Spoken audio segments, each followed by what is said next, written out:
Hello everybody, my name is Nolan Franson. Welcome to my $100 challenge video. I'm really excited to be able to use this and be able to use some new technology as well.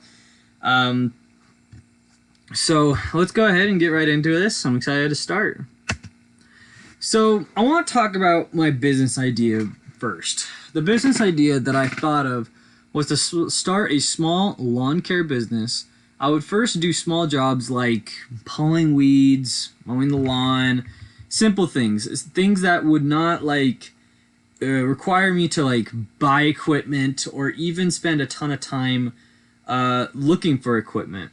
And the reason why I decided to do this is because I'm broke as a joke, one, and two, I'm really good at taking care of people's lawns. I've done it most of my life, and I just wanted to challenge myself and see if I could actually do it and make a profit with it. So with that being said, I thought that this was a very good idea. So why is my business unique? Well, first off, it didn't require any startup cost whatsoever.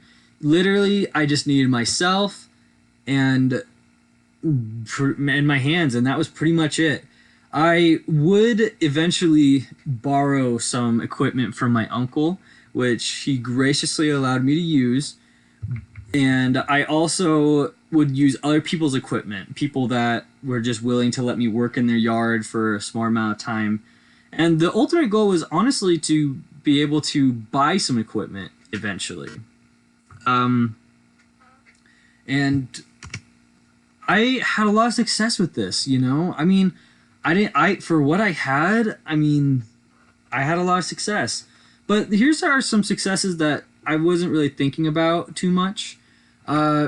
First off, I didn't go negative. I didn't not make money, and because there was no startup cost, I definitely didn't go negative. I made money, guys. I actually made money, and later on I'll tell you guys how much I actually made. I learned some important lessons that, first off, if you don't have equipment, most people won't even take you seriously.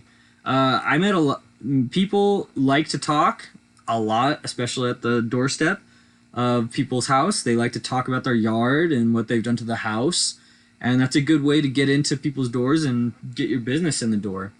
Also, I had a greater appreciation of learning how a business works. My dad has run a business for many years, and he has really helped me he's really helped me be able to be a better businessman, and he's kind of shown me a little bit of the ropes.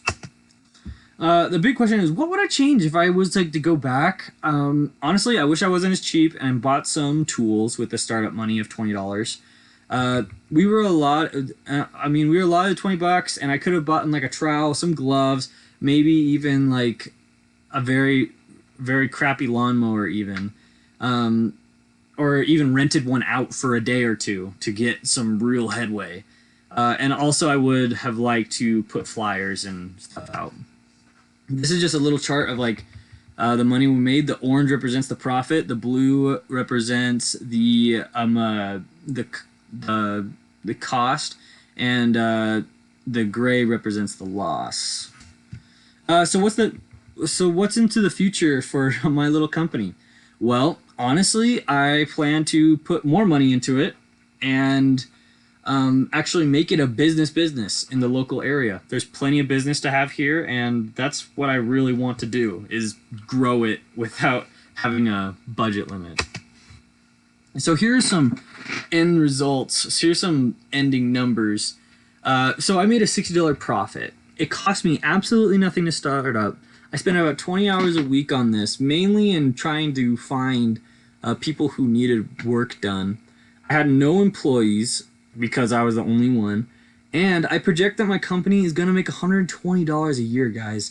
That is awesome right there. With the equipment that I have or I will rent, I will be able to clear that hopefully very quickly. But I'm setting the bar low for this year. And that is it. Thank you so much. I've had so much fun being able to do this $100 project. It was a real challenge for me, especially with the way that I chose to go. So thank you so much for listening, and have a nice day.